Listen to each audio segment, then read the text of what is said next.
अस्सलाम वालेकुम। वालेकुम सलाम। क्या नाम है आपका? मेरा नाम हसन अली है। हसन, कैसे हैं आप? मैं माशाल्लाह ठीक हूँ। ठीक है, क्या करते हैं आप? मैं बेसिकली अभी मैट्रिक मैंने कंप्लीट किया और मैंने अभी फर्स्ट ईयर में चला गया हूँ। मैंने आईकॉम में अप्लाई किया हुआ है। आईकॉम आपने चूज़ किया कि आपने आईकॉम करना है और आगे बीकॉम करना है। जी जी। चलें, तो हसन आज कैसे प्लान बना ज़ू आने का? देखिए वो घर वालों का बन गया था तो वो साथ मुझे भी लिया। वैसे तो मैं इतना नहीं हूँ शौक, पर हाँ हमें देखने चाहिए जानवरों को। सोशल हैं आप? अब सोशल एनिमल्स के मामले में तो नहीं हो, पॉलिटिक्स हो, कोई इस तरह का मामला हो, कोई पॉलिटिकल आपको इंटरेस्ट है? मुझे हिस्ट्री और पॉलिटिक्स में। आजकल जो चल रहा है, जंग चल रही है ईरान और इसराइल की, तो पाकिस्तानी बड़ा खुश हैं। जी जी। और अब आपने देखा होगा कि जो इसराइल के लोग हैं वो कह रहे हैं कि ये क्या हो रहा है हमारे साथ, हमारे घर तबाह हो रहे हैं, ये हो रहा है, वो हो रहा है, जबकि पूरी दुनिया अब उनको कह रही है कि ये क्या बोल रहे हैं। मतलब गज़ा को जो है उन्होंने तबाही मचाकर मुसलमानों को जो है वो जिस तरह से मारा गया है बेदर्दी से, और बच्चों का स्पेशली कहना चाहिए कि उन्होंने 55,000 अपनी तौर पे तो मार दिया उन्होंने। देखिए जहाँ तक मैं इसराइल और ईरान की जंग के बारे में बात करूँ ना, ईरान ने जो रिटेलिएशन दिया वो यूं कि ईरान के जो टॉप लीडरशिप है वो मार दी थी इसराइल ने। आप इमेजिन करें कि आपकी कंट्री में कोई दूसरे मुल्क वो जो वहाँ बैठा है वो आपकी पूरी टॉप की लीडरशिप मार रहा है।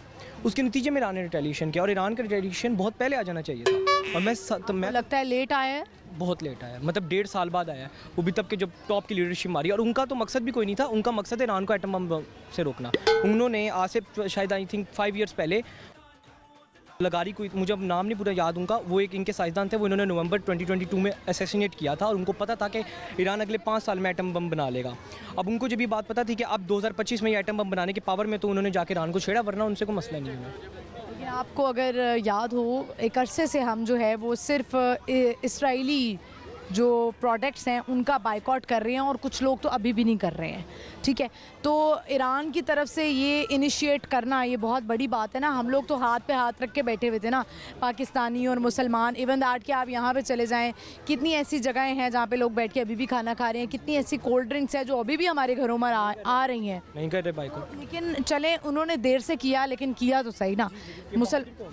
बहादुर कौम है, ईरानी लोग हैं बहादुर। और वो एक टाइम पर आपको क्या लगता है कि वो इजराइल से टक्कर लेके बैठे हैं? वो अमेरिका, यूरोपीय यूनियन, बर्तानिया, फ्रांस, वहाँ पता तो फंडिंग होती है ईरान को, इसराइल को फंडिंग होती है, फंडिंग हो रही है। और बाकायदा अमेरिकन प्रेसिडेंट ने तो मुंह पे कहा, उसने कहा हम दुनिया के सबसे ताकतवर हथियार हम बनाते हैं और उसमें से जितने ताकतवर हैं वो सारे इसराइल को देते हैं, और इसराइल को चलाना भी आता है वो कैसे चलाते हैं। उन्होंने आपको धमकी दी है, उन्होंने सीधी सीधी धमकी दी। उन्होंने कहा हमारे पावरफुल टॉप के हथियार इनके पास हैं और जो हम देते हैं वो इनको चलाना भी सिखाया। तो क्या लगता है पाकिस्तान का इसमें क्या किरदार रहा है? कि पाकिस्तान ने का अगर मैं बात करूं, बहुत बड़ी हमारी एम्पैथी और सिंपैथीज़ हैं उनके साथ, ईरानियंस के साथ, क्योंकि ईरानियंस के साथ कल्चरली, रिलीजन तौर पे भी हमारा बहुत अच्छा कोई टाइप ऑफ रिलेशनशिप रहा है उनके साथ। ईरान को ये आई थिंक काफ़ी कंट्रीज़, अब मैं ये नहीं कहता वेस्टर्न कंट्रीज़, मैं अपना नहीं बताता, वेस्टर्न कंट्रीज़ ये कहती हैं कि पाकिस्तान ने ही एटॉमिक टेक्नोलॉजी जो है ईरान को फराम किया, और कौन कर सकता है? तो इस पर अब हम क्या बात कर सकते हैं, और कौन दे सकता है इधर? एग्जैक्टली, बिल्कुल। आप तो कोई है नहीं ना, और ये अच्छी बात है कि हमने उधर दे दी ताकि हम पे नजर हटे उधर चले जाए। हाँ, ये भी है। चलें, ठीक है। आज का हमारा सवाल है, अब उस तरफ भी आ जाते हैं। आपका चूँकि इंटरेस्ट था तो हमने कहा चलें इस पर बात कर लेते हैं। हमारा आज के प्रोग्राम का सवाल है कि ऑस्ट्रिच को उर्दू में क्या कहते हैं? मुझे ऑस्ट्रिच का नहीं पता, मे बी कैंगरू को कहते होंगे। I don't think so. नहीं, गलत जवाब हो गया। और कुछ कहना चाहते हैं आप मज़ीद? कोई जाते जाते कोई मैसेज देना चाहते हैं हमारे देखने वालों को? देखिए, मैं बहैसियत आप कौम कह रही हैं या बहैसियत इंडिविजुअल पर्सन भी आप कहना चाहते हैं? देखिए, हमें ये कहना चाहिए कि हमें मुज़लुमों के जो जिनके साथ दुनिया में जुल्म होता है, हम उनके साथ खड़ा होना चाहिए, अपने मफादात को पीछे रख के। मतलब आज अगर आज ये फ़लस्तीन की जगह हम होते, हमारे ऊपर जुल्म हो रहा होता, तो क्या हम क्या करते? कुछ ना कुछ करते। अब वो उनके बेचारों के साथ जुल्म हो रहा है, उनकी सबसे बड़ी दो मुल्कों से उम्मीद लगा के बैठे हैं, ईरान से, पाकिस्तान से।